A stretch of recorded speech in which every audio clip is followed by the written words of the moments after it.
(16인치) 4K급 고화질 대화면 디스플레이를 탑재하고 1kg 초반대에 아주 가벼운 무게를 자랑한 노트북이 있습니다. 바로 에이서에서 출시한 스위프트 엣지라는 제품인데요. 지금부터 간략하게 에이서 스위프트 엣지에 대해서 리뷰해보겠습니다. 우선 외관 디자인부터 살펴보겠습니다. 기존에 출시한 에이서 스위프트 라인업들과 비슷한 디자인을 가지고 있는데요. 마그네슘 알루미늄 합금 소재의 바디에 컬러는 글레이셔 블루라는 굉장히 독특한 컬러로 이루어져 있습니다.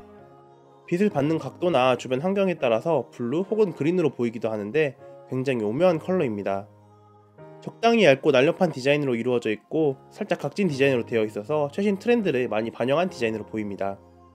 포트 구성의 경우 좌측에는 USB 4.0과 USB PD 충전, 디스플레이 출력 등을 지원하는 C타입 포트 2개, USB 3.1을 지원하는 A타입 포트 1개, 그리고 HDMI 2.1 포트가 있고 반대편에는 오디오 포트, USB 3.1을 지원하는 A타입 포트 1개, 상태 LED, 도난 방지 락 포트가 있습니다. 다른 에이서 스위프트 제품들과 마찬가지로 리프트 힌지가 적용되어 있는데요. 디스플레이를 열게 되면 디스플레이 부분이 하판을 살짝 들어 올려 사용성이나 쿨링에 유리한 각도로 만들어줍니다. 디스플레이는 4K급 WQUXGA 16:10 비율의 OLED 디스플레이가 적용되어 있는데요. 1kg대 초반대 노트북 치고는 굉장히 고스펙의 디스플레이가 탑재되어 있습니다. DCI P3 100% 색 영역을 충족하고 밝기도 최대 500니트까지 올라가는 꽤 좋은 품질의 디스플레이인데요. 해상도가 높고 품질이 좋은 것은 확실한 장점이지만 글레어 패널을 사용하여 반사율이 조금 높은 점은 아쉽긴 합니다. 그래도 얇은 베젤 디자인에 HDR 인증까지 받아서 고품질의 영상 컨텐츠를 보기에는 상당히 좋아 보입니다. 키보드의 경우 미니 배열 풀사이즈 키보드를 탑재하였고 좋은 타건감과 백라이트와 같은 기본기는 탄탄한 편입니다. 다만 키보드의 방향키 배열이 주로 선호되는 배열은 아니다 보니 호불호가 갈릴 수는 있을 것 같습니다.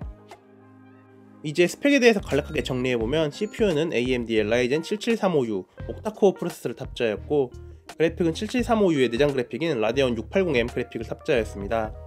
램은 듀얼 채널의 LPDDR5 16GB 메모리를 탑재하였고 별도 램 업그레이드는 불가능한 온보드 방식입니다. 간단하게 성능 테스트를 해봤습니다. 먼저 CPU 벤치마크는 시네벤치 릴리즈 13을 기준으로 멀티코어 1만점 초반대, 싱글코어는 1500점대가 나왔는데요. 비슷한 급의 인텔 12세대 프로세서와 유사한 결과가 나왔고 확실히 구형 프로세서들보다는 높은 점수를 보여줬습니다. 3D마크도 3종 실행해봤는데요. 파이어스트라이크는 그래픽스코어 6723점, 타임스파이는 2233점, 포트로얄은 895점을 보여줬습니다. 내장 그래픽 기준으로는 상당히 좋은 점수를 보여주는 편이고 최신 보급형 외장 그래픽에 비하면 조금 아쉬운 성능입니다.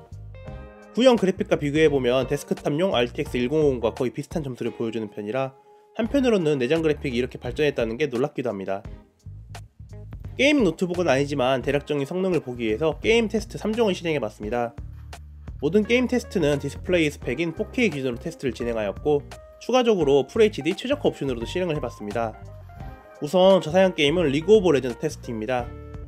리그 오브 레전드의 경우 4K 이상도 최고 옵션의 경우 평균 104프레임, 최저 옵션에서는 137프레임을 보여주었는데요. 롤 자체가 사양이 그렇게 높지 않다 보니 4K 상도에서는 충분히 쾌적한 플레이 환경을 보여주었습니다.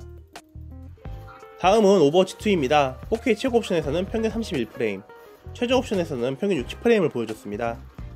아무래도 4K 상도로 오버워치를 쾌적하게 플레이하기에는 내장 그래픽으로는 조금 아쉬운 성능을 보여줬는데요. 여기서 해상도를 FHD급으로 낮추고 옵션 설정을 높음 정도로 해주면 평균 82프레임, 하위 1%프레임은 46프레임으로 꽤 쾌적한 플레이 환경을 보여주었습니다. 마지막으로 비교적 사양을 덧하는 배틀그라운드입니다. 4K 이상도 렌더링 스케일 100, 최고 옵션에서는 평균 10프레임을 보여줬고 최저 옵션에서는 평균 25프레임을 보여주었는데요. 당연히 4K 이상도로는 배그를 절대로 쾌적하게 플레이할 수가 없는 성능입니다. 하지만 FHD 국민 옵션 기준으로는 평균 51프레임, 하위 1%프레임은 22프레임이 나왔는데 FHD 상도에서 몇 가지 옵션 타협을 해주면 생각보다 플레이는 할만한 것 같습니다.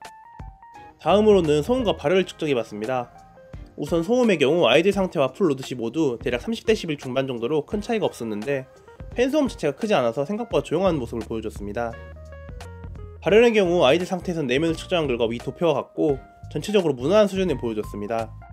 풀 로드 시에는 상판에 프로세서가 위치한 부분이 조금 따끈하긴 하지만 이 정도면 충분히 좋은 발열 제어 성능을 보여준 듯 하였습니다. 여러가지 테스트를 해보니 꽤 매력적인 제품이었는데요. 그 중에서도 이 제품의 가장 큰 장점은 바로 무게였습니다.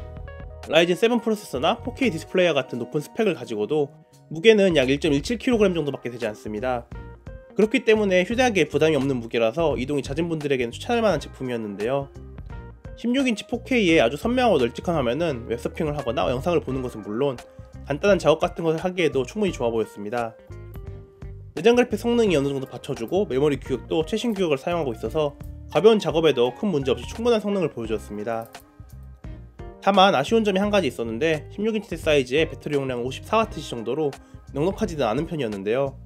FHD 유튜브 스트리밍 테스트 기준으로 5시간 40분 정도의 배터리 타임을 보여주었는데 부족한 것은 아니지만 그렇다고 또 아주 넉넉한 배터리 타임은 아니라서 좀 아쉬웠습니다. 비슷한 경량 제품군 중에서 더 많은 배터리를 탑재한 제품들이 몇몇 있기 때문에 그 부분 하나만큼은 정말 아쉬웠습니다. 에이서 스위프트 엣지의 가격은 2023년 3월 단화 최저가 기준 약 150만원 후반대에 형성이 되어 있습니다. 성능을 생각하면 좀 비싸다고 느낄 수도 있지만 비슷한 성능과 무게를 가진 국내 대기업 제품들과 비교를 해보면 같은 용량 기준 가격 차이가 약 30만원이 넘게 나는 편이고, 이 제품은 디스플레이가 더 좋은 4K OLED를 탑재하여 확실히 이 부분에서는 더 가성비라고 할 수 있겠습니다. 에이서가 과거에 몇몇 이슈가 있긴 했지만 최근 서비스와 총판을 한성컴퓨터로 이전하면서 사후 지원 면에서도 어느정도 메리트를 갖추지 않았나 싶습니다. 그렇기 때문에 이번에 리뷰해본 스위프트 엣지도 비슷한 제품군들과 비교해보면 충분히 좋은 선택지가 되지 않을까 싶습니다. 여기까지 에이서 스위프트 엣지 리뷰였습니다. 긴 리뷰 끝까지 봐주셔서 감사하고 전 다음번 다른 리뷰로 찾아뵙겠습니다. 감사합니다.